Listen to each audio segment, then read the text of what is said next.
We've got a few of our tomatoes in. We've got the Barry Crazy Cherry, got some Amish Paste, we have some brown berry, there was a something black. Yeah, there's a bunch of different ones. Let's see how it goes.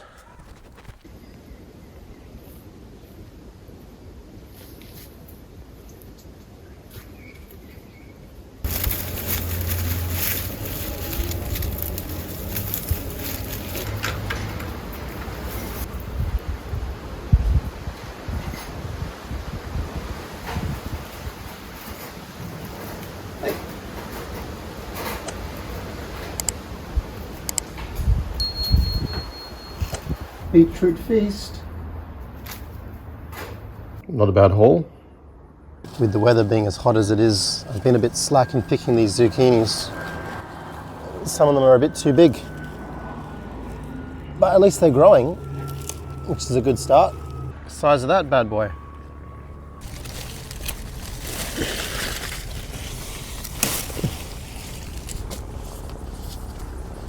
Holy moly.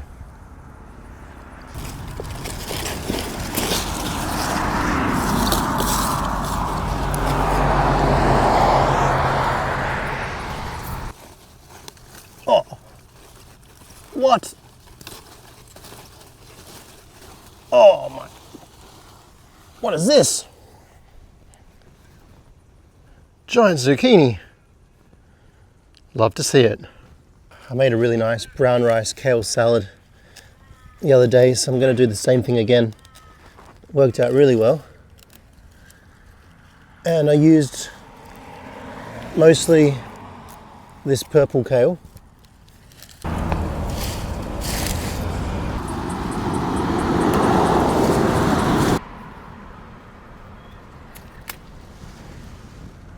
Oh, yes.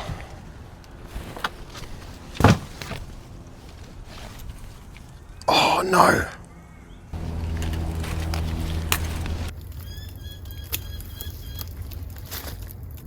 Let's dehydrate this and make some spearmint tea. Well, here we are, guys. We've got the one and only bean to pick out of our 16 or so bean plants. The Simba all have been fried by the sun, but at least we got one. Just maybe. Yeah, it's been very hot and it will continue being hot next week. So I think that's part of the reason I just haven't wanted to come outside, because it's just, ugh. Sitting in the air conditioning is about all you can manage.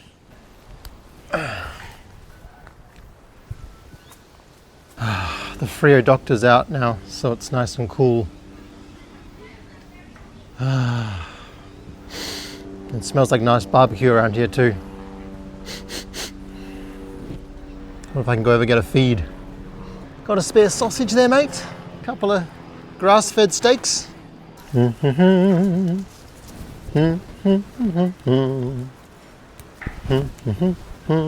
a bad haul. I was a bit worried about the zucchini patch because we had no zucchinis for months and months and months. And then I left it, stopped looking at it, it got so hot. And in that really hot 40-degree week, actually 4 of them, or 5 of them, began growing. And when I finally got to them, they were absolutely massive. So there's one more massive one in here at the moment, probably similar-ish to the other ones. So this is the Zucchini Firenze F1. And yeah, the other ones are actually bigger than this because they're fully, they're about that size on both ends. Despite the very, very hot weather, the pumpkins are still all right. The leaves have burnt off a bit, especially with the Jarrahdale here just behind me. I noticed that the Jap pumpkin leaves tend to be a little bit more hardy with the really hot sun here in WA. So it's a good thing to note. Even though Jarrahdale is literally cultivated from somewhere very close to here, we've got a lot of powdery mildew on these leaves. So I'm going to chop as many out as I can just to stop the spread. More like slow down the spread, not stop it. That won't be happening.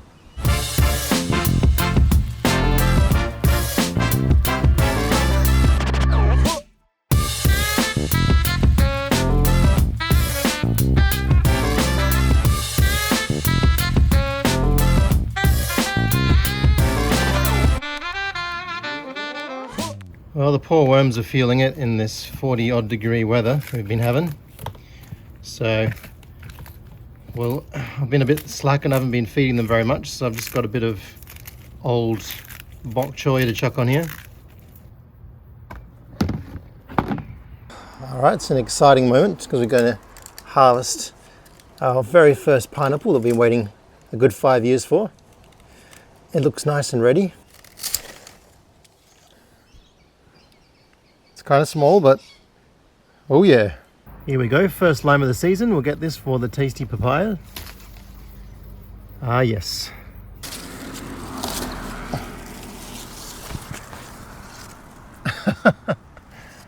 Look at this thing. I'm not sure if it's even edible anymore. It's an absolute mammoth. I feel like I'm going to break the entire plant. I should probably get a knife.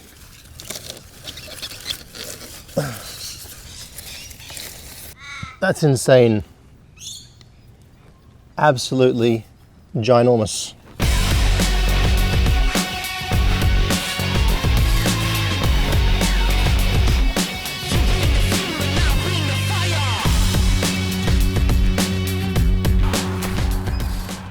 These papayas have been fantastic.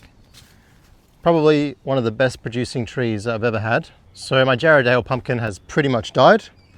Well, not pretty much, it is literally dead. But the Jap pumpkin still lives on for another day.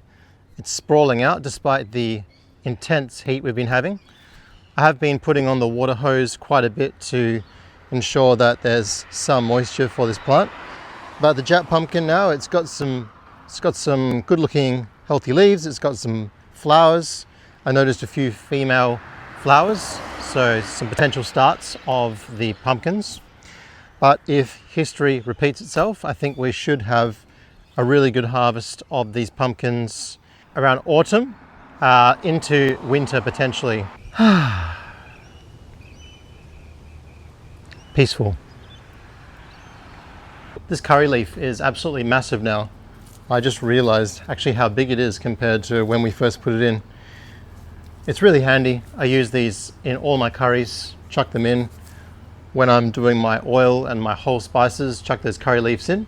They splatter up a little bit, but they release a lot of good flavors. The almond tree is also grown pretty large compared to when we put it in. We just got this as a throw out from Bunnings. So that one's looking really nice. The Maya lemon hasn't done too much, to be honest, but it hasn't been in all that long, so we'll give it a bit more time before we stress about that, I think. Smells nice. It's a lot sweeter. There's a lot more of an orange essence smell to this particular type of frangipani. Definitely didn't get as many beans as I thought I would on this trellis. I was hoping for a bit more of a robust harvest. It hasn't died. It has gotten hammered obviously quite by the heat because it's just been so hot, and there's not really any way to protect it. I have had a few harvests. I've been able to grab a few beans, chuck them in a couple of dishes, but it certainly wasn't a glut. I mean, in the past I've had containers and containers and containers full, like kilos, and I had just a couple of handfuls here and there from this. It's a bit of a shame considering how much we've spent investing on these, but it's not the end, it's just the beginning. So learn from this and keep on trying to do better in the future. We are getting mulberries on the tree now. You do have to sort of fight the ants for them though. That's one problem, that you can't just sort of grab them and chuck them straight in your mouth, because you might get a mouthful of ants more than you bargained for. But you know, they're tasty and they always remind me of childhood.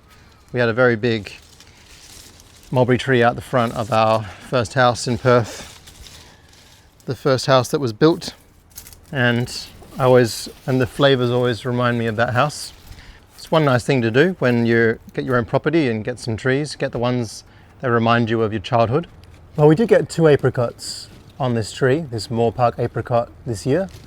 We didn't manage to taste them because they did get attacked by the ants before we had a chance, but at least we're on to a good start. We've got somewhere to begin, and I guess if we got 2 this year, then maybe we got 5 or 10 next year.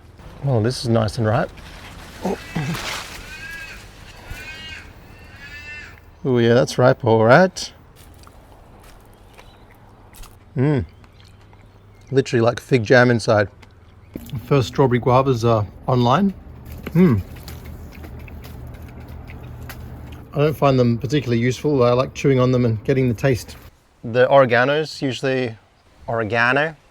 The oregano is usually doing quite well. So I'm pretty happy about the moringa experiment. I cut a bunch of these large cuttings off a customer's tree.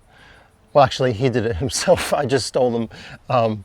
They were just sitting there. So I've put all these large moringa cuttings in all the various pots around the place. They tend to come from shoots either underground or more towards the bottom of the plant. This bad boy would be one of our most successful moringa plants. That's, yeah, like a good meter tall. Couple of pomegranates, 2 now. As usual, something is burying into it. Probably the ants eating it. And our neighbor has graciously donated us a pomegranate from his tree that's coming over looking for light. The one thing you gotta love about summer is when the figs are ready. Oh, fig jam. Straight from the fig. Tasty. Ah! Oh, my tomatoes are gone. They've all been eaten by the slugs. This is another wee experiment. I've taken some moringa seedlings that I found in a customer's garden just floating around that we're going to get thrown into the trash. So I've taken those and put them into pots and see how many of them will continue to thrive. A couple look better than the others, that's for sure. Well, the horseradish has still survived over the summer. Somehow. Did someone say figs were hard to grow? No, I don't think anyone said that. Some good news is that this dwarf imperial mandarin is actually looking pretty good. Some of the bark has been eaten away by insects and it was looking a bit sad in the past, but actually now the leaves, the foliage are quite dark green. I have been applying some of my own homemade compost at the bottom here, so that's probably been helping. So in these bins, we just put all of the kitchen waste. We've got all of the various scraps off the food, anything that's kind of gone bad. I also put in egg cartons, I put in waste paper. It does have a pretty high nitrogen amount because it's not so much cardboard and it's mostly vegetables and grains and whatever else. And once that one gets full, we've got this one. Our jujube's still going all right. I mean, it looks pretty healthy. It just hasn't changed in size. So I'm not too sure what's going on, whether it's establishing its root system, whether it's just a bit stuck because there are so many trees around here, whether it doesn't have enough light. It does get a bit of light, but obviously it's still under a bit of a canopy here. So it does have a little bit of an issue there.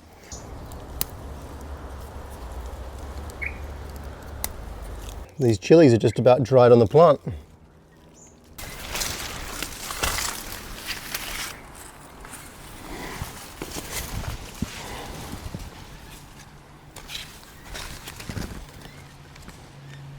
Fig! Oh, this is a good one too, I can tell. Most of them have been eaten by the birds. We're just dehydrating a few figs. I'm sure they'll be nice and tasty. We've got ourselves a chicken stock that's brewing. I've got in here a chicken carcass, some ginger, some garlic, some kale from the garden, and some old floppy carrots that are no longer going to be pretty tasty. So I will slow cook this for about 3 days, and by then we should have most of the bones softened. And oh, I just remembered I got to put in some apple cider vinegar as well to soften up the bones.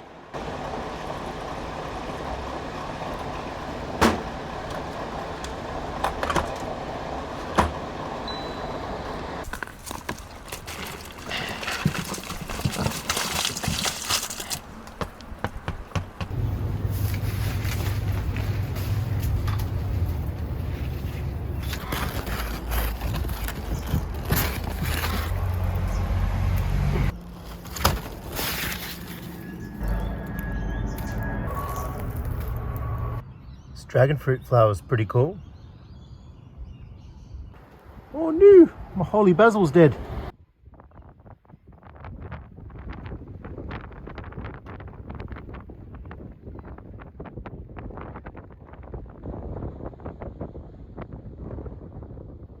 Duckies!